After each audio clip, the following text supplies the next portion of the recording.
So if that's a problem, then maybe, yeah, use your best judgment for what to do if that's a problem.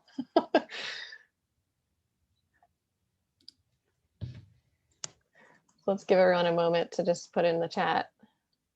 So again, yeah, just your name, affiliation, and which subcommittee you're a member of.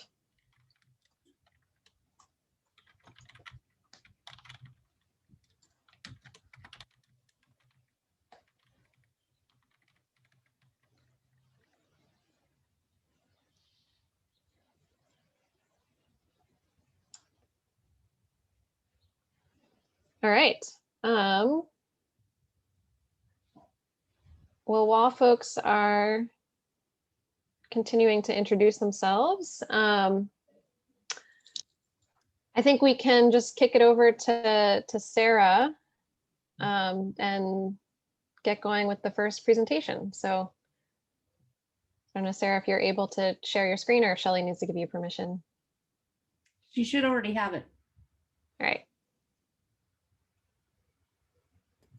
Unmute first, and then I will share my screen. Oh, let me go back to the beginning of this presentation before I share my screen here.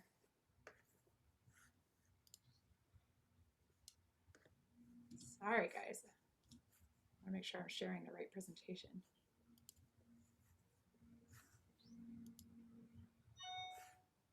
Nope. Sorry, that's the wrong one. I have two presentations open that have the same name.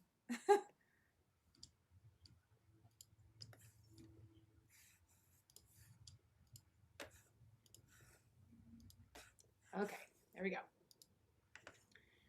So hi, my name is Sarah Hetmacher, and I'm the Chief Associate Director of the San Diego River Park Foundation, and I'm actually co-presenting with Morgan Henderson, who's our field coordinator. She's definitely the person who's our boots on the ground and most knowledgeable about the data tool itself and all the nitty-gritty of our protocols. So I figured I'd do the overview of kind of the program, and then she could get into some of the details. But yeah, let's get started. This is a picture of, you can see the water in that picture, unfortunately, the water coming right up into this trash pile. So the San Diego River Park Foundation is a 501c3 nonprofit, and we have lots of different programs, land management, we do youth education, we have all kinds of different things. But what we're going to talk about today is our Trash-Free River initiative, which includes our data collection tool. So we have a couple of different tools that we consider in our Trash-Free River tool belt. And that is both the data collection, which was originally conceived to inform cleanup. So it was really originally conceived so that we could know what was out there, know if we needed a 40-yard dumpster or a pickup truck or a grappling hook, or whether we should be sending Marines or Girl Scouts to tackle the trash that we were looking at. So it really was a data collection process that was intended to inform trash cleanup from the get-go. So we have two different cleanup teams. One is a really specialized team of folks who know what they're doing. We trust. They are totally used to, they need zero orientation. They know the river, they know what they're doing. And then we also have kind of an entry level, the Clean and Green team, which is more like equivalent to a beach cleanup, where it's a mix of volunteers that are, all ages, all experience levels, and, definitely need orientation and leadership. So we developed this data tool to really just be a way for us to assess site condition, coordinate with whichever landowner we needed to coordinate with, and then someone does a cleanup, potentially us, potentially that landowner or somebody else. And then it's just a cycle, so that our team goes back out, confirms that it's present or absent. This tool is called Mapler, and it's a Google-powered tool that we had developed for us. And there's a link in here, so when I share it, you guys can have the link. But in the interest of time, I'm going to stick to the presentation, but I can obviously share it later. The tool itself has a public-facing version, and it also has some information in the tool that's hidden for privacy reasons, which we'll get into a little bit later. So why is this needed? we estimate about 1 million pounds of trash enter the riverbed each year. So in addition to that ongoing data collection, we also do a snapshot for the purpose of kind of capturing conditions. So every October, we go out and over a 10-day period, we cover the entire riverbed. So that's, from Santee, it's about 24 miles of the river. So the lower river, we call it the urban part of the river. So in that time, we get a current, like a condition. So over the years, we've seen some wild variations. We actually made a lot of progress, and then COVID had a pretty big impact on the amount of trash that was getting cleaned up. But even though we do ongoing data collection, we still do this snapshot so that we can compare the trends, because the ongoing data collection is something that we've really ramped up since about 2017, 2018. But we have been doing this snapshot for much longer than that. So this is probably not going to be new to anybody who's doing sort of resource-based data collection, but the San Diego River, about 24 miles of it in the lower section, is where we survey. It's in the city of San Diego and the city of Santee in the eastern part of our county.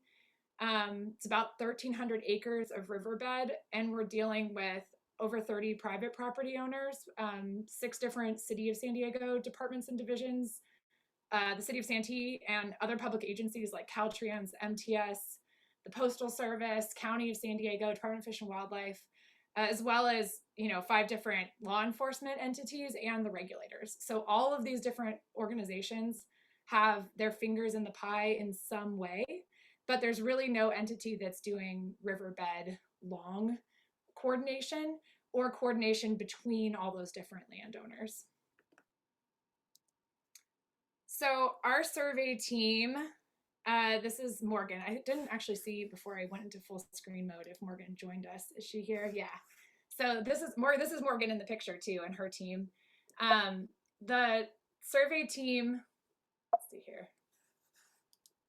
They go out 2 to 4 times a week. They're small teams of trained volunteers. They move around to different segments every time. So over the course, it takes us about a month to cover the entire river again. That's kind of our cycle. The segments are as little as a half mile, but they can also be quite a bit longer than that, depending on how broad the floodplain is in that area. But it's basically about how much area we can cover in 3 hours. So the next slide, we're going to get into kind of like how we do our data collection. And I'm going to ask Morgan to unmute and kind of do that part. Morgan, you want to introduce yourself? Hi, everybody. I'm Morgan. So I'm going out and doing all of these surveys, like Sarah said. So while she kind of oversees my program, I'm the kind of boots on the ground, training volunteers, training, community members, as well as like interns who join my team on kind of how to collect the data, making sure that the protocols are, across the board, pretty consistent when it comes to our data collection, and then kind of overseeing the back end of doing like data analysis and things like that with the data that we collect as well. Go ahead, Morgan, you want to talk about the different data categories that we collect? Yeah, so when we're out there, we're looking for, our primary goal is to look for trash. So while we do collect information about other things that are in the riverbed, you can see here that we have a couple of different categories of trash that we find in the riverbed, and all of these categories are predefined and taught to our volunteers to be able to kind of assess where we think the source of the trash is coming from, so that we can be a little bit more proactive in our efforts to make sure that the river stays clean. So you can see that we have a couple of different ones that are related to encampment. We have ones that are inactive as well as active encampments where people are actively living in the riverbed. And then we also have stormwater debris, we have dumping, and we have litter. So those are our main categories. We also collect information about special removal needed items, which are things that our volunteers are not necessarily equipped, just with themselves and a couple of trash bags to remove, whether it needs more planning or a specialized tool, things like that we collect information on. And then you'll notice on the map that there is yellow sunshines, as we call them, which are how we update the data when we go out and we find that that trash is no longer there. So whether that's been cleaned up by one of our teams, a partner, something like that, or it's been washed away by a recent rain, things like that, so that we can make sure that our data is completely up to date. Those sites are no longer there, but we want to know that there had been trash there so that we can keep going with our data collection. And then you'll also notice that we have things like navigation notes, especially for anybody who's not super familiar with the riverbed. It is an area that, not a lot of people end up going to for various reasons, whether it's, prohibited or scary to the general public to venture into an area. But we have those things there specifically for partners who are, interested in doing cleanups or interested going and seeing people who are living at active encampments or things like that. So our map serves a bunch of different purposes. Yeah, so we use this for a lot of different things, not just our data collection, but also our data sharing. And Sarah, actually, can I just, there's a few people are saying that your audio is a little bit faint. So I don't know if it's easy enough to just get a little bit closer to the microphone or if there's anything else. Okay, thank you. Stand closer. Thanks. Yeah. Morgan, do you want to talk about this one too? This is just a little bit of detail about all the different data sites. I don't think we need to go over it too much. This can be available afterward, but just so you guys can kind of see how we do our training. Yeah, so we kind of go into a lot of more detail, especially with our trained volunteers, on how to differentiate all of these different categories, because obviously we want to be able to differentiate what the different sources are. And so we're training our volunteers on how to differentiate between things like active and inactive encampment. The key difference between active and inactive is being able to identify a sleeping area or where somebody looks like they were sleeping very recently. So you may share a little bit bigger. So you can kind of see in these ones, there's a clear structure that's in the photo. Whether or not we can actually see the sleeping area, we can tell that it's active, based on certain items that are there. And these are the kinds of nuances that we like to go into with our volunteers. And then inactive is things that look a lot more abandoned in nature. So there are things that are like very scattered, very unorganized, things that are very clearly like a structure had been there, but is, tore down or looks like hasn't been used in a while. Sometimes there can be in the field a lot of gray area between a lot of our different categories. And there's a lot of crossover, especially when it comes to things like stormwater debris, because stormwater debris is categorized as data or trash that has been moved or carried to the area by water.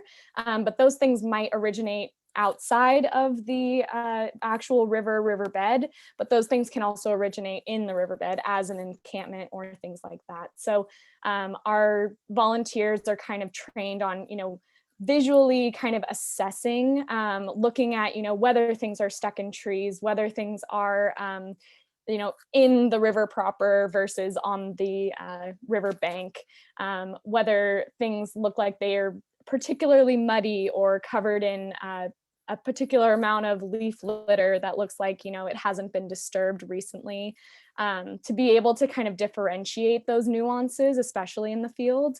So we have multiple different trainings for people who are collecting data with us. We initially start them off with like a virtual training that kind of goes through a lot of these definitions and details in a very cut and dry kind of black and white kind of way, so that they can start to understand the different categories and how we categorize things.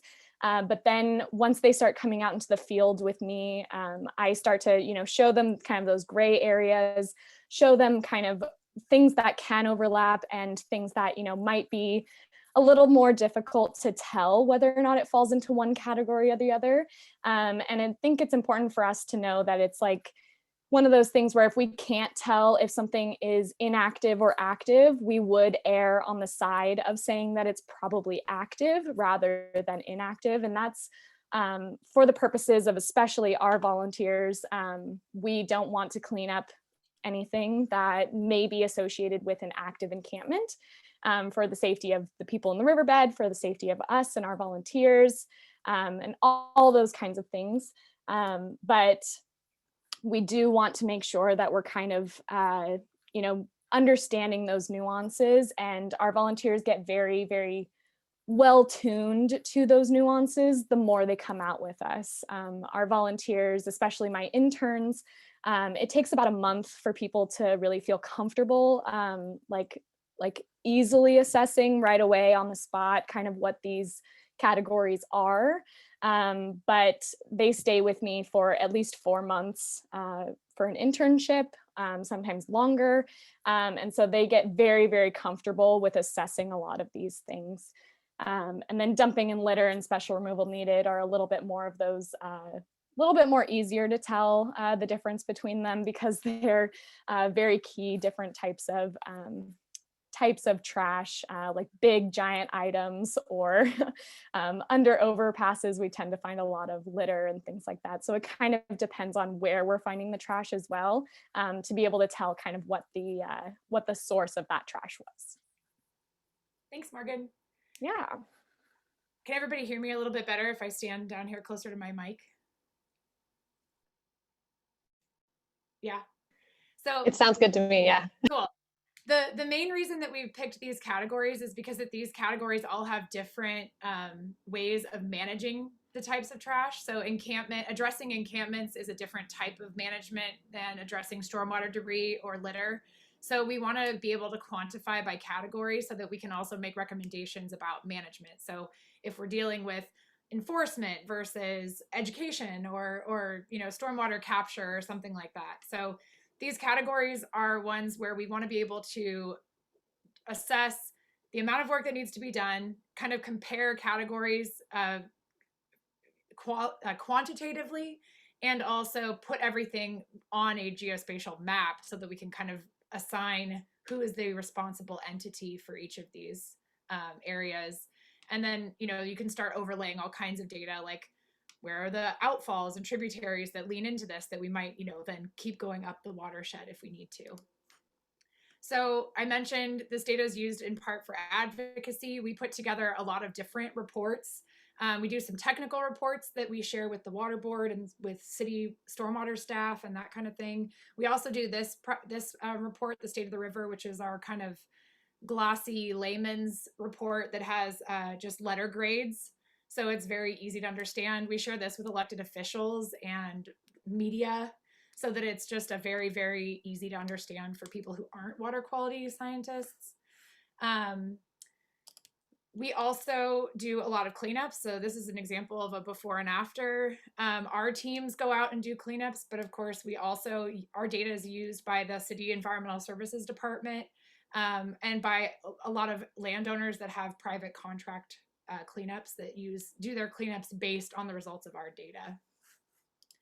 And then of course we have partnerships. This is something I've been talking about a little bit more with some of the folks in this group already, but we work closely with, this is somebody from PATH San Diego, which is a homeless outreach organization. And their teams now, we've been able to partner to share data about the locations of encampments. Previous to this, most of the homeless outreach groups don't like to do outreach in the riverbed because it's too difficult to navigate. They have to have too big of a team. It's just unpredictable. They don't know the land ownership. So using our data has been a way to get more people out into the riverbed. And now we've been able to partner on a grant to have this organization hire a full-time outreach worker who's just going to be focused on the riverbed. So they're going to be going out with our team 4 days a week to do case management. So we've got, about 100 people probably living in the riverbed. So one person isn't enough to manage all of those people, but it's a way for us to get started. And if we can show some success, our hope is that we can definitely turn that around. So yeah, there's, I'm sure a million other places we could go with this, but that's kind of the 10,000 foot level. So we can do questions, or Sherry, if you want to say questions at the end, whatever you want. Yeah, no, great, thank you. I think we do have some time for questions, and there are a few that already came into the chat. Okay. Yeah, let me So maybe pull up I'll just start there. here too. So yeah, the first, so Zach asked, do you also survey the trash in the water? And if so, how, or just along the dry stretches or along the banks? Yeah, so I can answer that question.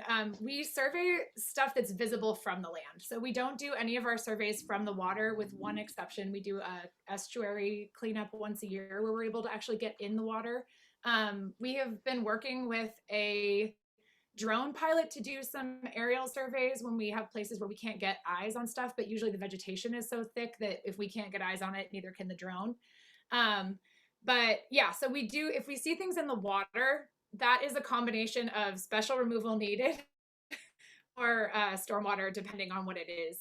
If it's something that like we could get on a boat and get it with a net, or even stand on a road crossing and get it with a net, that's one of the things that we use the data for, is like, should we bring a grappling hook? Like, could we hook a shopping cart out of the water from the road, that kind of thing. So a little bit of both, I guess. And then let's see, I saw the question about, is it difficult to make the distinction between encampment trash and illegal dumping?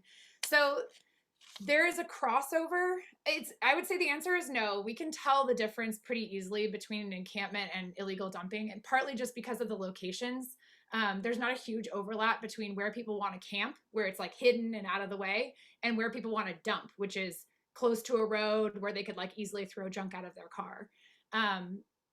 But I think the thing that's a little bit of a crossover is that we've decided to track shopping carts as dumping for a couple of reasons. And so when it's a shopping cart, I would say that the majority of the shopping carts we see in the river were probably associated with a camp, prior to becoming dumping. So if a shopping cart is like in an encampment, it would probably get mapped as encampment. But if there's just like a random shopping cart sitting in the vegetation, that would get mapped as dumping. One of the things that we have been trying to do is see if we can quantify that on like kind of a broad average. So we have a couple of places where we're doing sort of a case study of how much of the stormwater debris do we think originated originally from an encampment, by looking at our past data over the, then post-storm data. We estimate right now it's about 75%, but that's very gut level estimation, not a data-based estimation at this point. Distinction between litter and stormwater debris. I think same answer to that one. Because we are talking about stuff that's been carried by water, it's usually been soaking wet, muddy, embedded, caught in vegetation. So it's usually a little bit easier to tell. Litter is really just like somebody threw it out their car window and it blew into the river. Again, I don't think it's not a perfect science, because for us, we're really trying to get at stormwater debris and litter, in our opinion, have a similar solution, in the sense that it's probably more about like community education and outreach about the impacts of that kind of stuff, as opposed to encampments, which is a different thing. Can we share successes? So I think honestly, the coolest thing for us is that this new partnership with PATH, I mean, that trend chart you saw at the beginning shows when we really buckled down on sharing data, that peak in 2016 is when we developed this Mapler tool. And then right after that, we were able to start working really hand in hand with our municipalities to crank that down.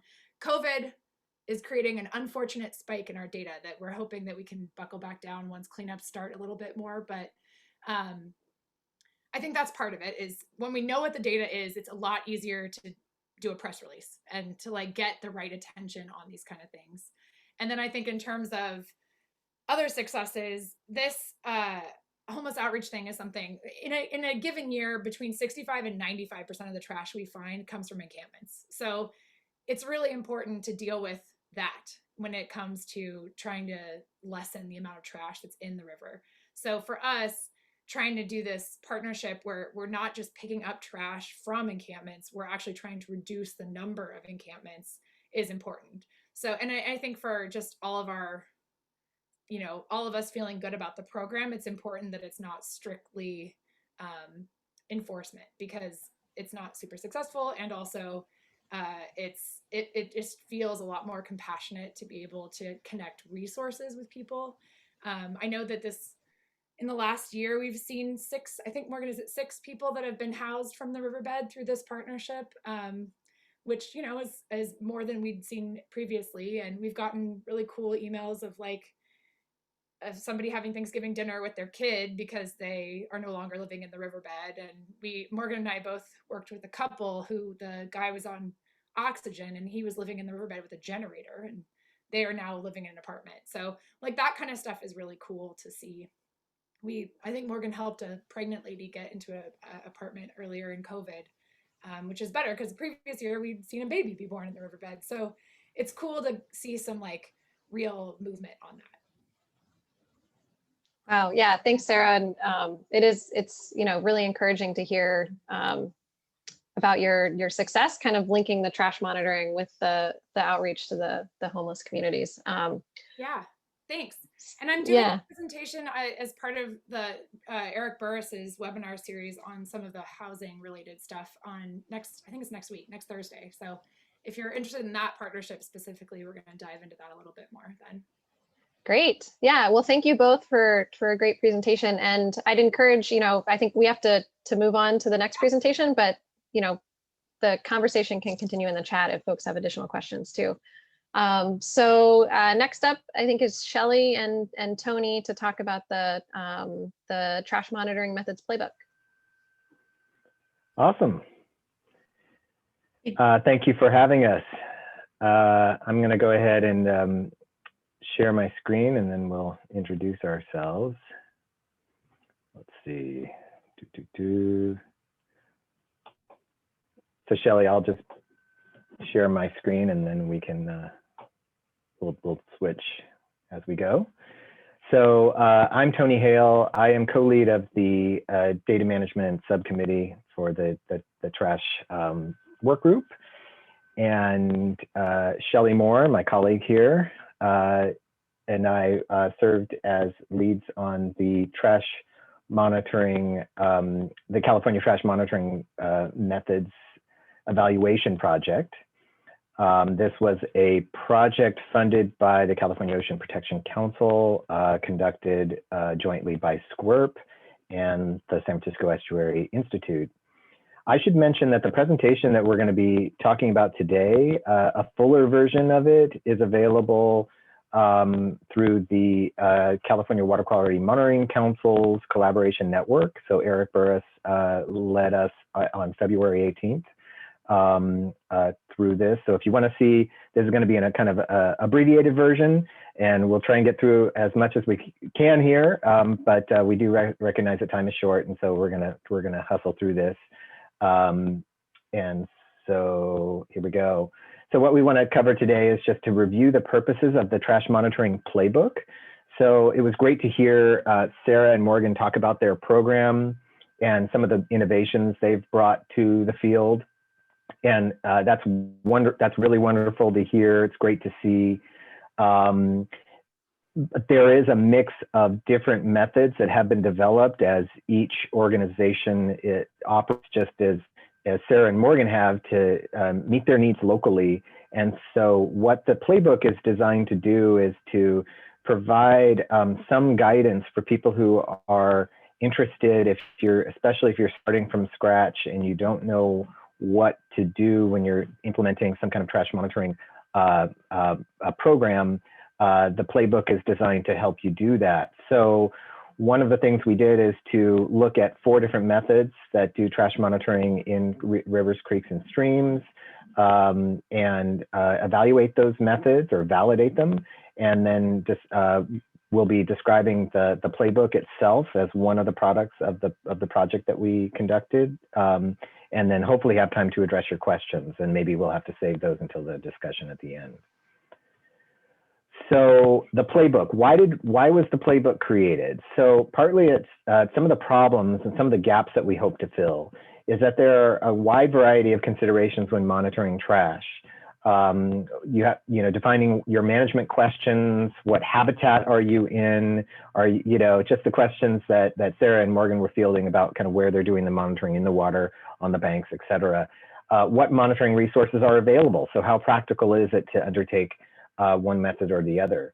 The methods are developed independently from one another. So there are all these methods that are developed, but they are not necessarily done in coordination with one another. And there may be some very good reasons for that. We also recognize a need to develop some standardization that allow for comparability across methods, both spatially and temporally. So the more we can settle on certain standards, the more we can do intercomparisons among and between methods. So some of the common concerns that we encounter would be spatial comparisons. How does my stream compare in trash to one in another county, let's say? Or temporal comparisons. Is trash in my neighborhood getting better or worse, for example? In terms of community-based science, it might be, how do I increase the chances for my data to be used in the course of decision making? So if I'm going to be out there doing data collection, how do I give my data the best chance of being folded into decisions that are made about the management of this particular habitat, or the interventions and mitigations that can be put into place to remedy the pollution, the trash in this case, that I see out in my neighborhood. So there was a workshop that was conducted in April of 2017 to tackle questions about trash monitoring. And among the things that came out is a way to take management questions and translate them into monitoring questions. So this little schematic is something that you'll find in the playbook. The playbook, which again is a product of the project that Shelley and I led.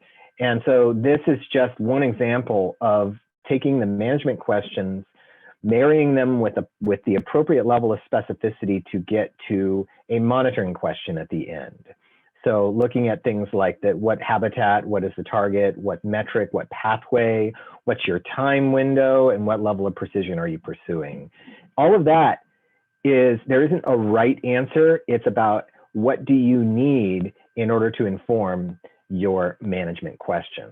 And so this is just one such example. And so using that kind of translation helped us to evaluate the types of methods we'd be working with. So the Ocean Protection Council funded us to sally forth and conduct this 3-year project in partnership with the State Water Resources Control Board. And we tested 4 methods, 3 that are currently being used out there: BASMAA's method, both a qualitative and a quantitative method, and then also the Stormwater Monitoring Council's method as well. One novel method, and we'll be talking a little bit more about this, but it does involve something that Sarah mentioned when she mentioned drones, the use of drones. So we brought together a technical advisory committee, and Sherry Lippiette was part of that team. Thank you, Sherry, for all of your contributions over the years. And we also issued requests of stakeholders to help inform and help inform the project. So among the products to come out of this, first and foremost, would be the playbook, but we also had a field testing report. So if you're someone who really wants to dig into the data and understand some of the findings, the field testing report is the thing to see. The playbook is designed for more programmatic staff, people who maybe don't need to see all the statistics, but want to understand the standard operating procedures for each method, those field sheets, information that can help stakeholders to choose the appropriate method for their circumstances. And it also makes recommendations about data management standards, and it's meant to be usable by a broader array of stakeholders. And then we also offered outreach and training associated with the methods. So now I'm going to turn over the presentation to Shelley. I'll go ahead and advance. Shelley? Awesome. Thanks, Tony. Yeah, so I'm going to talk specifically about which methods that we tested. And as Tony said, there were a number of methods that had already been developed here in California. And they were different. In many cases, they were extremely different because people had different management questions and therefore different monitoring questions. So in the Bay Area, the group up there, the stormwater group, BASMAA, developed a method around looking at volume. And then in Southern California, the Stormwater Monitoring Coalition had a method that revolved around actually counting items and specifying what the different items were.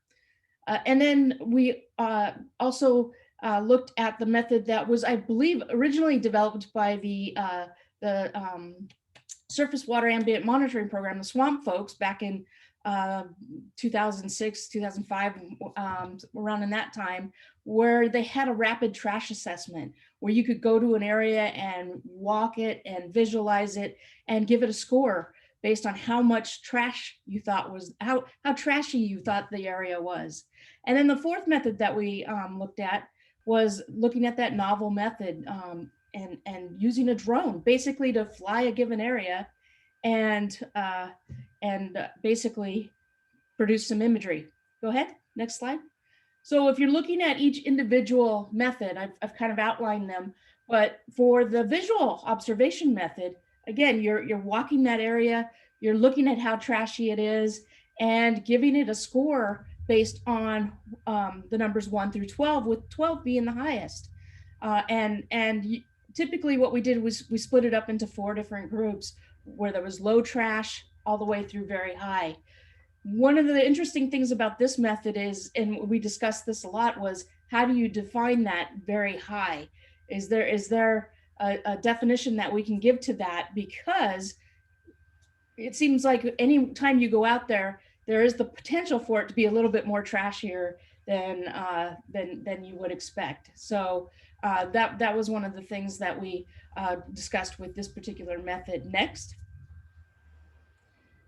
The second method was the quantitative volumetric method, and that was developed by the folks up in the Bay Area.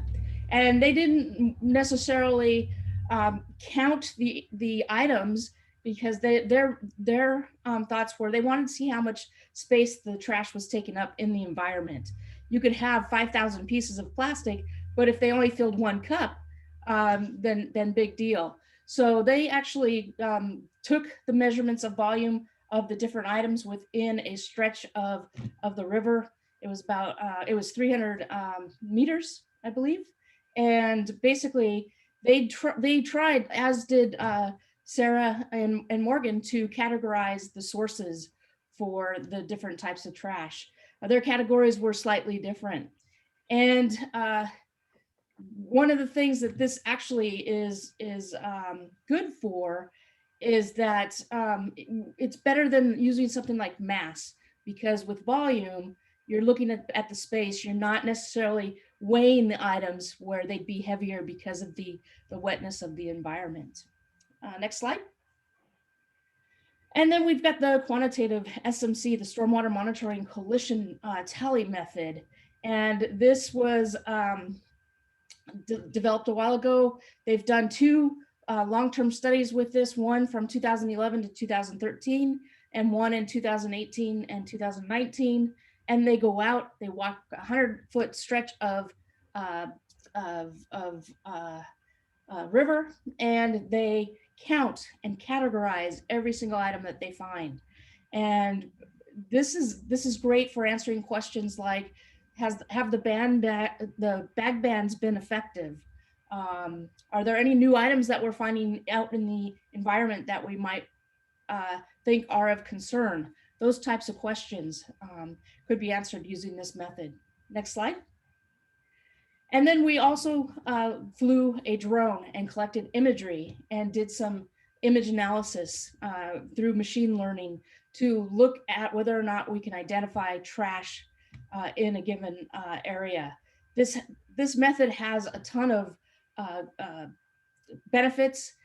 You can definitely increase your geospatial range because you're flying this instrument over a large area, and it really decreases the amount of labor involved when you're going out into the field. That was one of the #1 comments we had when we were testing some of the other methods, the volumetric and the tally, was they're very labor intensive, take a lot of staff time, and cost a lot of money. This was developed as a method. Once you get the machine learning down, you send somebody out, you fly it, you have a computer analyze the imagery, and you're good to go. So that was our fourth method. Next slide. And I will turn it back over to you, Tony. Thanks, Shelley. So now, talking about the playbook itself and what to expect within the playbook. We talk about a number of factors to take into account when doing field sampling. And you'll find as you go through the playbook that there is redundancy on a number of these elements, and that's because we anticipate that people will jump straight to the method that they want to adopt. And so we embed within that particular segment of the playbook all the information you'll need to go out into the field and print out that information and go, if you wish to print it at all, including permits, permissions, other considerations, including safety, and how to deal with invasive species. Then we also have aspects to do with quality assurance and how to promote the greatest level of consistency in measurements for comparability. So a lot of this is what Sarah and Morgan talked about as far as the necessity for training, developing a common vocabulary, and that common vocabulary is very consistent with what Wynne Cowger has been pursuing in his taxonomy, and then also making recommendations about amounts and unit area measurements where applicable. In other words, how to generate a density model. We also include information about data capture and standardization, including the actual field forms used with these methods. We share data associated with the project that we conducted, so field data are available to you. And then the machine learning algorithm is also available to you that we've developed. And the mobile application that we used for the visual assessment, the qualitative assessment and stream characterization, as well as the SOPs for each method. One of the things that's new is this tiered approach, being able to establish each method as a tier. So within this tiered framework. And so what we ended up doing, what Shelley and I ended up doing is kind of establishing these tiers. And this was really a discussion with the data management subcommittee of the trash group and thinking this through a little bit, which is that you could think about how these different methods work in an interoperable fashion, so that you have the first tier being that qualitative visual tier. But then as soon as you get into the quantitative realm, you have the second tier driven by UAS, where the chief division is between plastic and not plastic.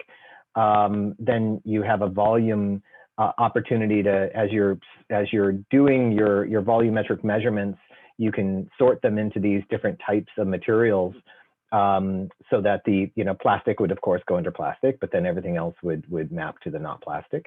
But then getting into an even more refined view, the tier 4, this is the tally method, that allows you to group things underneath these different types of these categories, which we've deliberately framed as consistent with the tally method. But then you can get into much more refined identification. So this is where you're actually out there counting how many shoes you found, how many beverage bottles, etc. Distinguishing the glass beverage bottles from the plastic beverage bottles. So that's how that works. So you can think of the ways that things can be nested and grouped according to these tiers. So that can be helpful if one group is doing volume measurements and another group is doing counts. There is a certain amount of cross walking you can do between and among the different methods. So these methods also map to different questions. So tier 1, if you think about it in terms of the qualitative, this would answer questions such as how much trash is in my stream or river. And I know, Sherry, that we're running out of time, so I'm gonna, in the interest of time, just kind of hustle through these. But just to say that there are different types of questions that can be mapped to different tiers, and that those different tiers are suited to address different types of questions. So the reason why that's important to understand is because what the playbook is designed to do is to give some guidance about understanding your management concerns and translating those into the right method to address those concerns. we also tasked ourselves with evaluating the methods according to accuracy, precision, and practicality or resources. And so we've taken the tiers and assessed their levels of accuracy, precision, and resources necessary. Notably, you'll see that the UAS appears as being kind of somewhere in the middle of resources. And this is because although there is an initial high investment, it does pay for itself fairly quickly the more you get out and use these resources. And it takes fewer individuals to do the work rather than the team. There is no collection of the material, of course, presumed, but there is a data collection, and that's really where your savings, where you can realize those savings. So within the playbook, you'll see the way that the methods are framed, from management questions to monitoring questions, evaluating them in terms of resources, accuracy, precision, to the method. And then you can discriminate among those different methods. And this kind of, it's also important to see the tier framework as something that's extensible, as something that you might be able to add future methods into this tier or expand into future tiers. But thinking about conceptualizing those methods in terms of their relationships to existing methods. Now, last but not least, we also have a mobile application for visual assessment. I alluded to this earlier. What this does is it animates the BASMAA trash survey method for qualitative assessments. And we found this to be particularly advantageous because, first of all, it's always good to have a visual reference for the types of assessments you're doing. And it's great to be able to embed those visual cues within the application so you don't have to rely on printed materials that you've either neglected to bring with you or you left on the printer on the way out the door. So you have it with you, because this would be through your phone. So you're able to see those reference materials, and you can also codify the assessment of the trash according to a matrix, which has been put here in terms of a multiple choice quiz. So that instead of just kind of leaving it up to an abstract consideration of the level of trashiness, you actually have to measure it against these predetermined questions, if you will, or options that characterize whether something is trashy or not. It's an Esri 1, 2, 3 survey, and we do have the template available for you if you would like to put this into use for yourself. But you do need to have an Esri license in order to use survey 1, 2, 3. So we share the template, but we're not sharing any kind of specialized application itself. So among the findings and conclusions, is that size matters for all methods. Things swing very differently depending on whether you're talking about a small piece of plastic, a large piece of plastic, just how effective they can be seen and managed. Costs vary by the types of resources you're using. We also found, almost to our surprise, just how highly correlated the different methods can be. So the qualitative matching to, let's say, volume assessments was surprising, the level of correlation we found there. We also found that the trash density metric was a universal translator across qualitative and quantitative measurements, and we encourage further work in that. Training, as I think Sarah and Morgan could attest to, is so critical for repeatability. You can't just rely on a manual. It needs to be put into action through training. And people will say, so which method is the best method? And the answer to that, quite simply, is that it really does, it's not about which method is best, but which method is most suitable to your needs. And so thinking carefully through the management questions, monitoring questions, and mapping those to methods is most important. And that's it, Sherry. Thank you very much.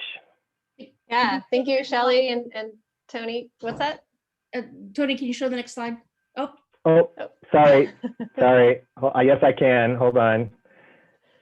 We have a site that we want to share with you. And we also have a person shown on this. Yeah. You all see that? So that was a fun day out in the field. It was, except for the cop cars. The trashmonitoring.org site I wanted to mention If you guys want to look at the playbook or the field report, the field testing report, those are located there, as well as a link to the longer presentation that Tony and I made through the webinar series that Eric has been putting together, as well as the schedule for future webinars as well. So take a look at that site, and it's got all kinds of information on it. Great. Thank you so much. both. Yeah, just a quick overview of what was a big project and a lot of work. So I think maybe we will save questions for the discussion at the end and just move along to Win to make sure that we're sticking on time. So Win is going to speak about tools to collect data. All right, thank you. I'm gonna drop this link in the chat. I'm gonna try to go super quick, so I apologize. I just really want to get to the discussion because I'm super excited for that. Yeah, let's get started. So it really takes a team to do all of this work, and especially I like this guy, Dr. Andrew Gray. Love this photo of him. Thanks for showing up, Andy. I'm gonna be talking about two different projects that I'm a part of, and then I'm going to talk about phone applications to collect data. Really, when you're thinking about collecting data, you want to start by asking the question, what's already out there? Do I even need to collect data? Is there already data on this? And then you might think about, okay, I need to collect some data, so let's develop a survey sheet or a protocol for doing that. You could definitely, there's a lot of great insights from the trash monitoring playbook that was just shared, and that will really help. But I've also developed a trash taxonomy, which was mentioned previously. And then I'll talk about phone applications. All right, so the Trash Data Treasure Trove is a project. This is a project of the heart. You know, I've just been collecting a lot of data on trash for the past like 10 years. And so I'm trying to open that up, but I'll talk about it while it's opening up. Basically, it's a database full of almost 100 different data sets on trash. So there might already be the data that you need, and you might need not even need to collect data. And in this use case, Catherine Munster, undergraduate at Syracuse University, actually reached out to me and was like, "Do you have any data on trash?" And I was like, "I got a lot of data on trash." So I shared this database with her, and she found some stuff that was really useful for her undergraduate thesis. So like, you might be able to find something in here that's going to work for you too. And basically, if you go to this link, you'll be able to see all those data sets, and you can download them there too. And we're going to expand this. We've been talking a lot about how to expand this to make it better in the future. Okay, whoa, that jumped a little bit. Trash taxonomy. Trash taxonomy is a relational structure for comparing words used to describe trash. That's a mouthful. So people are developing survey sheets that are not directly comparable. So for example, one person surveying trash and they're using the words like forks, knives, spoons. Another person surveying trash and they use the word utensils. Those words don't mean the same thing, but you might be able to see a structure for adding all of the forks, knives, spoons categories to create the utensils categories. So that's what this relational database does, this trash taxonomy, and there's a website for it. While that's opening, I'll talk about the use case. Marine debris tracker is actually already using this. They have a ton of different trash survey sheets that they need to compare between each other. And so they're using this structure to actually make sense of all of the different ways that people are describing trash. This would be a great thing to look into if you're developing a new survey sheet, or if you want to update your survey sheet. You can basically use this tool. You can go here to these relational tables, and you can use the relational tables to improve your survey sheet by essentially looking at these, because this survey sheet essentially encompasses 69 different survey sheets out there. And so basically what you're seeing is all of the words that people are using to describe trash. And so you'll know that you're not going to miss anything that somebody else is talking about. And you'll know what you are missing if you decide to not include a category that somebody else has used. And if anybody wants to use either of those, please reach out. I would love to talk more with you about your specific use case and help you utilize these tools. They're very new, and so we love to work with people and apply them. All right, and then so cell phone applications, I feel like that's the big hot thing right now with citizen science, is collecting data through your cell phones. There's like 3 different types of cell phone applications for collecting trash that I think about a lot anyways. So you have your cell phone applications that track your location and drop pins. So basically you do a cleanup and you say, I'm doing a cleanup, and it tracks, I don't know if you can see my cursor here, maybe I can make a pointer. It will track where you're going. So let's say that you did this cleanup here, it'll track you and it'll make a line there. And then when you find a water bottle, you just click water bottle and it drops a pin there. So then you also know where the water bottle was. And then you know that you cleaned up this whole area and there was only a water bottle there. And there are 2 different examples of that kind of system. It's Marine Debris Tracker and Ocean Conservancy. And then there's these apps that help you take photos of trash really rapidly.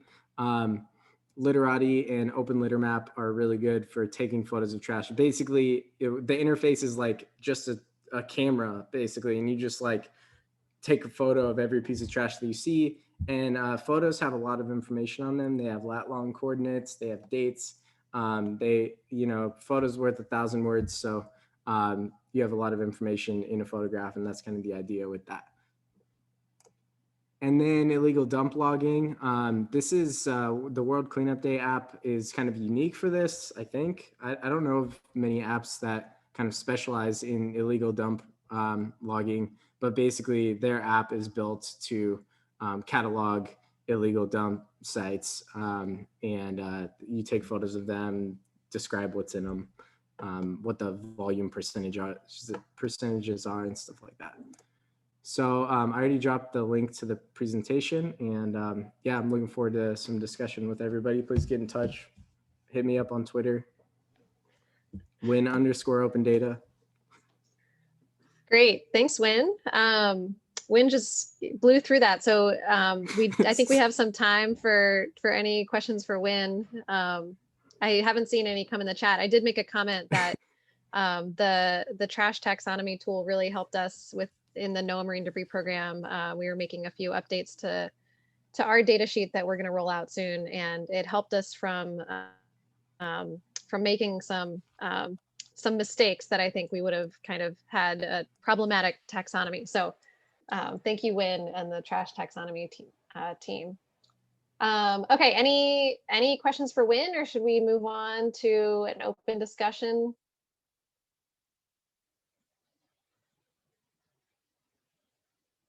All right, maybe we should just move on. Oh. We can move on to an open discussion. Maybe Win, I think you're still sharing your screen. And so, yeah, thank you to all of our presenters. I think we got, a pretty good overview of some of the work that's happening both within the citizen science and the data management side of things. And so, Sarah and Morgan talked about a pretty mature trash monitoring program from the San Diego region and their work assessing encampment debris. Tony and Shelley gave an overview of the trash monitoring method playbook and some considerations and tools to use when you're trying to figure out what methods might best suit your needs. And then Win gave us an overview of some different tools or, databases and taxonomies and other smartphone apps that are out there for data collection. So at this point, I think we can just kind of open it up and see if anyone has any thoughts or questions or maybe needs you have that aren't being met and that you wish there was a tool for. And we have a lot of smart people on the line, so now's your chance. Hey, Sherry, I have a question.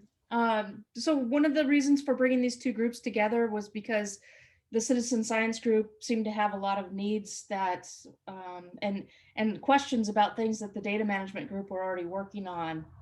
Have you guys the co-leads for both groups talked, and is there any do you plan on having more of these types of meetings with the groups together, or are you guys going to go back to being separate? What's kind of in the future? I'm not sure. Yeah, I think we wanted to do this as kind of a first opportunity to bring the two groups together. And because, I think a lot of what the citizen science subcommittee, and Erin, feel free to jump in here. For a while we were talking about how, our desire is to get the data that's being collected to be collected in a more, effective way, and to get it into the hands of management so that it can be used in decision making. And a lot of that, we were kind of spinning our wheels for a while, and it seemed to kind of converge on getting citizen science trash data into CEDN. And then, it turned out that that was something that the data management committee was already working on. And luckily we have some overlap between the groups. And so, there's been good information sharing. But I think it'd be great to continue to have some kind of more formal information sharing between the two groups. Hi, Sherry, this is Richard. Can you hear me? Yeah, hi, Richard. Hi there, this was excellent. I'm really glad I took time to join in, and I hope to, I'm actually in my car. I didn't get to my house, so I don't have the ability to record all the names, but I'm hoping I can reference back to the presentations that I saw. The San Diego River presentation was excellent. So my question is, can anyone on this call share an instance where data was gathered, data was shared with, with a municipality, and where, excellent outcomes happened, like, either the impact of homeless camps or the amount of trash that used to go into an area has been significantly reduced. I'm curious about, real success stories, so that I can share those with municipalities that I try to nudge in the right direction. So if there's any real super success stories, I'd be keen to hear those.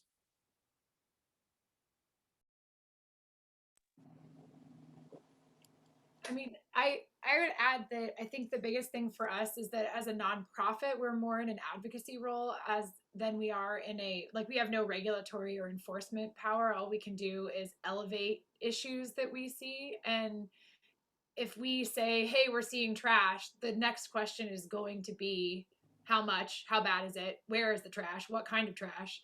And so I think the data collection, I think an example of ours is really that there's virtue. I mean, even at the very beginning, there was virtue in us just having some data, and the higher quality data over time has allowed us to be a lot more effective at targeting specific requests as opposed to just raising a general alarm. We can say like, hey, water board, this is what's going on in this location with this property owner, as opposed to like, we're starting to see a lot of trash. So I think it partly just is a way for us to kind of see what tools each different entity might have. And some of those organizations have regulatory authority. So, they can intervene in a different way than we can intervene. Wait, I'd like to share one. I mean, the trash amendments, I consider that the biggest success on trash management, in our lifetimes, really, so far. And that was really thanks to brave municipalities in Los Angeles, as well as in the Bay Area, who decided to pioneer trying to figure out how to clean up trash in their environment, and collected data and shared that data. And that was directly used to set thresholds for the entire state. And then now you see every single municipality has to figure out if they're meeting the requirements, which like 10 years ago, there was none, right? So I think, to me, that's been the biggest like open data success story that we've seen. And I would love to see a lot more cities around the state sharing their data and what they're learning about the trash in their area, because I suspect that the trash amendments are not working equally everywhere. And we could learn a lot from that about how to improve trash management. I think hi, this is Gary Conley at Second Nature. I think we do have some of those real success stories that that can be told through data that are directly derived from the requirements of the trash amendments. And so cities throughout the Central Coast have been doing their trash surveys for 3 years now, and they have the data is all mapped with charts showing decreasing levels of trash over time in a number of different cities. But it's really connected to the broader question that we're talking about, the playbook, right? Like, well, that was a great question, Robert. How do you know that you can tell that story? And it depends on the method that you choose and whether or not you have the spatial coverage, the temporal frequency of those measurements relative to the variance or the up and down in the trash data to be able to see that signal that is interesting to us, right? That story that we want to tell. So it really goes back to that playbook and designing the experiment and allocating the resources in a way that gets you back to be able to answer that question and tell that story. And it's really encouraging that we do see a couple of success stories that are directly derived from the effort that you described, Wynn. Gary, are those data sets available anywhere? The success stories you were talking about from I think you said on the Central Coast? Yeah, they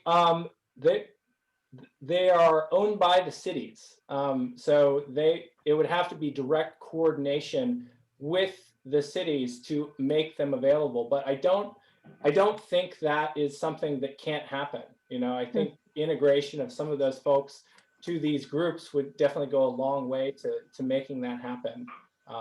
Yeah, so we have to talk to them. Yeah, great, thanks. So real quick, where the worlds of illegal dumping and trash monitoring programs collide is a little bit of where I'm coming from. And Sarah and her group, we worked together on the statewide illegal dumping technical advisory committee, but we found that a couple of jurisdictions did the data collection with respect to hotspots for illegal dumping and hotspots for homeless encampments.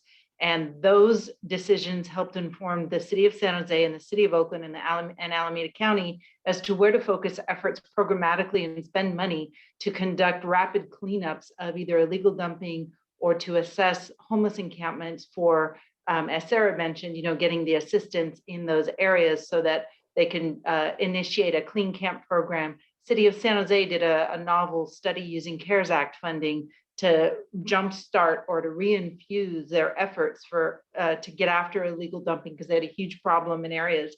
Those problems have basically been abated. They still have the homeless encampments, but they've been able to make a huge shift in the amount of trash that is getting into their stormwater system just by right of having illegal dumping and stuff moving.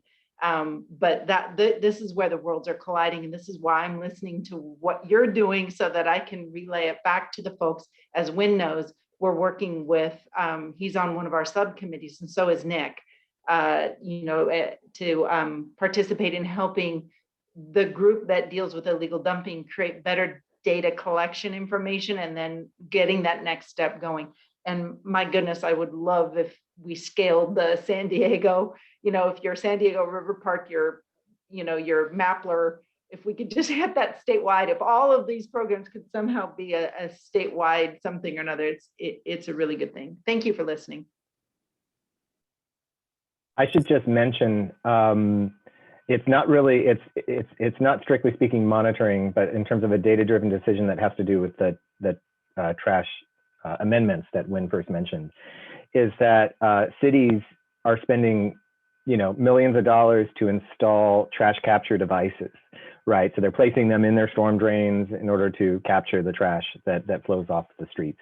And they are making choices about where to place those. These aren't like movable feasts, right? These are devices that are permanent. They are situated down there, associated with a maintenance event that has to go in and clean up all the trash, right? So they realize smartly that these devices should go where the trash is greatest, right? You're going to capture the most trash by putting it near the trashiest areas. And so the information they have about where the trash resides in their urban footprint has informed where these devices go. And then they have maintenance records where they are extracting material from these devices. And they also know, to a certain degree, depending on their level of surveys there, whether these are anthropogenic litter or leaf litter, let's say. And so there's Tracking California's Trash as a project that did some distinctions there and studies to make those determinations. But in any case, that is just something to bear in mind, that there is this other, concrete investment. Concrete is the real word for it too, that goes into the ground and traps a lot of these trash and results in extraction that can be measured in terms of the data. I was just going to add, that's a great point, Tony. And I think one of the things that we've noticed with our data set is, pretty much exclusively the areas where we collect data is all downstream of all those stormwater capture locations. So it's sort of like a piece of the puzzle that's not being captured by the other monitoring that's happening with the co-permittees. So it's a way to kind of, especially for an advocacy group that's trying to kind of get our arms around what all needs to be done to protect the resource and the water in particular. What are the other factors that are not currently being addressed, and how do we quantify it? That's really important, Sarah. Yeah, I would also just add, I think in terms of thinking about management action that has been taken, like just the fact that the Water Board and, the Ocean Protection Council recently came out with a priority action to develop a statewide monitoring program. And so just the decision to support and do more monitoring and collect more data is, we shouldn't ignore that as a management success story also. But yeah, great question, Richard. Hey, can I ask another one? Yeah, go for it. Can anyone on the call talk about, is it Wynn, I think, talked earlier about the different apps and the different, computer-based tools for data collection.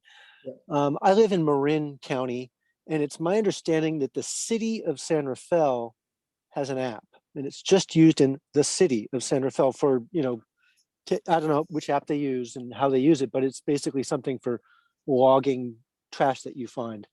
Well, now the County of Marin has now hired a new person in a senior leadership position. And it's my understanding that there's hope that we can nudge that person to get the same app or, get an app for the county-wide so we can do data collection. Does anyone on this call have recommendations? Is there, I saw that it kind of depends on the questions you want to answer, but like, where do municipalities go shopping for apps? I mean, the biggest recommendation I can make is think open data. Think about how your data is going to be disseminated to the people who are paying to collect that data, who are the people collecting that data. And there are already apps that have open data, and they will format the data for you. Marine Debris Tracker is a great one. Open Litter Map is another one. Like Tony and Shelley said, it's going to kind of depend on what the city's needs are and their questions, which app to use. But really, I think cities should be plugging into these already existing applications that are creating open data, and so that they're really a part of the whole, the global network-wide conversation. You can make, in Marine Debris Tracker, you can make your own survey sheet that says, City of Marin or whatever. And so it's, it's really simple. And I think it's even free right now in Marine Debris Tracker. Don't quote me on that one, but I'm pretty sure it is. So. Richard, this is Tony. The answer to your question really depends on your needs. And I know that's kind of following the mantra of what Shelley and I mentioned in the course of our presentation, but it's all the more important here because you may think, okay, we just need a tool to collect information about trash, but that's kind of very broad. And so it's a matter of defining exactly what you mean by that. A lot of the apps that we've seen associated with cities are all about registering kind of a trash complaint, right? That is, log what trash you find so that we can remediate, right? And that's great. We've seen that the city of Boston had that in place. And I think that's a wonderful thing. It serves a need. However, what you don't get through that might be differentiating the types of trash you encounter. So from those data, you might not then be able to tell whether your bag ban is working or your kind of mitigation to do source control on particular types of trash. Moreover, that type of survey doesn't have the happy faces that Sarah and Morgan mentioned before, where there's been remediation and therefore you're not seeing trash here. You only get the negative. There are never surveys done where you go out and say, I found no trash here. I'm just letting you know, city, I found no trash. That would kind of defeat the purpose of that type of application. So you have to think about whether you're going to be doing what Gary Conley was mentioning, where they're out doing surveys and they're registering whether they seed trash, whether, broadly, and they have to register the negatives as well as where they actually find trash and where they don't find trash. So that's the only way to get a sense of the overall landscape that's happening. So anyway, there are some concerns there, but you could use a generic survey tool that you can kind of buy off the shelf and create an app based on that survey tool. That's kind of what Shelly and I did. You can engineer your own app, or you can use one of the apps that Wynn mentioned. There are a number of pathways you can take, and it would be good to have, before you go in any direction, to have an in-depth conversation with a technologist or environmental scientist who can help to inform which direction to go. I'll just throw in my 2 cents that we opted to develop our own tool in part because we wanted to control who had access to the data and who had access to add or edit data.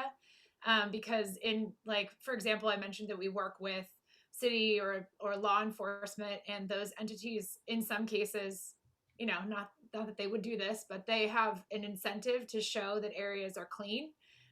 Or a private landowner might have an incentive to show that oh no, there's no trash on my property. So we want to be able to control who can see it versus who can change it. Morgan and I didn't really mention, but our active encampment data is hidden so that you can't see that data unless you have a certain password permission. So for us, it was important to be able to develop our own tool so that we could kind of be at the watchdog third party. The city also has an app that they use, but it's more of what Tony's mentioning. That's it's literally called Get It Done. It's like a, clean up response kind of app. So for us, that was an important variable. Well, thank you all. This is Richard who asked the question. Thank you all for that. I'm in the car. I'm mentally taking notes. When I get back to the house, I'm going to scribble madly. Hey, Sherry, can I ask another question? Sure, go ahead, Richard. I don't want to dominate, although I am.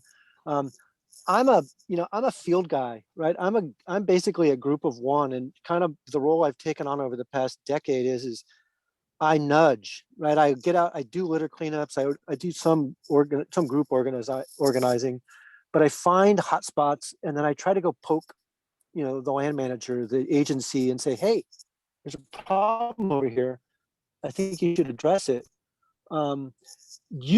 Everybody on this call, those presentations, I mean, there's people that have taken what I've been doing, to the nth degree and really up their game. Is that where is there any training? Is there where can I go and where can I learn to up my game so that I can be a better nudger? And who knows, maybe even pull in some revenue for all the work that I've been doing for all the municipalities for no fees over the past decade. I'm curious how these people have got their game so good.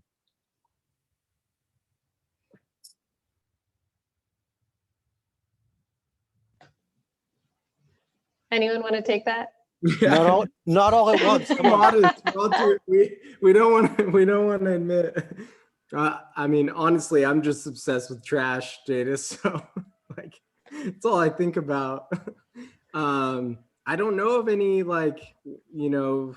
training courses you can take for this. I know that there are some contract companies that are trying to get into this space, and that might be where, if you're thinking about business opportunities, that might be where you'd want to get in with. We can connect afterward about who those folks are, but I don't know, other people.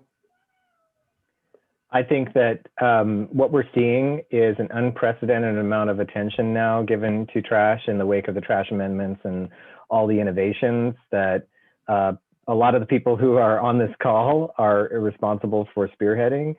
So I would say that there's really going to be no shortage of work in this area going forward.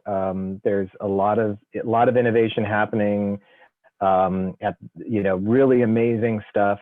And these innovations, I think, are going to keep pushing the field forward as we recognize that it is partly a technology issue, but really more than that, it's a human issue, obviously. And so, just as Sarah mentioned, a lot of it has to do with pursuing education, which takes like-minded, well-trained people to make happen. It's not we're often attracted to silver bullets, but really we know that it's not a silver bullet sort of problem. It's going to be a whole portfolio of different solutions, and it takes people like yourself to be motivated and carry things forward. So we appreciate all the work you're doing. Yeah, you sort of downgraded yourself there, Richard, because I agree with Tony. I think that at the core of how we're addressing these problems is exactly what you said. Right, a person going out and identifying a problem and directing attention toward that problem. That's still the same thing that we're talking about. It's just maybe just we're trying to think through it in a little bit more methodical way and bring some technology to bear to be able to scale the effort and talent that you're already bringing to that problem, so the problem can get solved over a wider scale is all. So trying to identify the places in which innovation, I think, can help to scale that, passion like Wynn has and the industriousness that you have, Richard. I think that's going to be the key to helping to solve these problems. Scale and coordinate. So really what we're doing here on this call is to help take all the energies that people are pushing forward. They're not necessarily all in the same direction. And there may be good reasons why they're not pushing in the same direction, but there are many opportunities for us to push in the same direction. And so being a little bit more coordinated with our energies can really help things tremendously. And so some of your nudging, Richard, is very important. And you can also nudge people to go push along with you so that you can kind of marshal a movement and be in touch with groups such as this group. There are other like-minded groups, like if you're in Northern California, I get the impression you're in Marin, since you were talking about Marin. There's the Northern California Recyclers Association. They're very thinking about a lot of these matters as well, BASMAA and others. So there's a lot of groups out there to be affiliated with, and getting involved in a group and pushing the group can sometimes have a very positive effect. I think one of the main reasons we wanted this group and the citizen science and the data science groups to meet at the same time is because there's a role for citizen scientists in some of the, other data collection. These, like I said, there's regulators, there's law enforcement, there's municipalities, all these co-permittees, and then there's citizen scientists. And when we all are working together to collect the kind of data that the other people that have the tools that we don't have are looking for, if then we can say, well, we don't have the ability to, make an investigative order for something, but we can say, what information would the water board need to make that decision, and then see if it's something that we can collect at a data quality level that's high enough, that they can pursue it, or that some other entity can pursue it. That's perfect, Sarah. I think that one thing I want to leave you guys with as co-chair for the trash monitoring work group is that you guys all have different things that you're trying to solve. And I would encourage you to think about, is there some sort of small thing that we can work on now as two groups working together to get some small successes out there, whether it be around training, around data management, something really small that we can undertake as a group to come up with some recommended solutions for. And I would recommend, we don't have to come up with those today, certainly, but to think about that going forward. Great, thank you, Shelley. Well, I think that was a really interesting and engaging discussion. We have 1 minute left if anyone has any burning last minute thoughts. All right. Well, thank you all for joining, and thanks especially to our presenters for taking the time and sharing all your wisdom with us. And thanks to the honorary presenter, Richard. So thank you for your questions. Those were good ones. Yeah. Thank you, Richard, for the great questions. All right. Well, I think we'll follow up with the link to the recording to this meeting in case anyone wants to go back and watch it again. And I hope everyone has a great day. Thank you. Thanks, you too. Thank you all.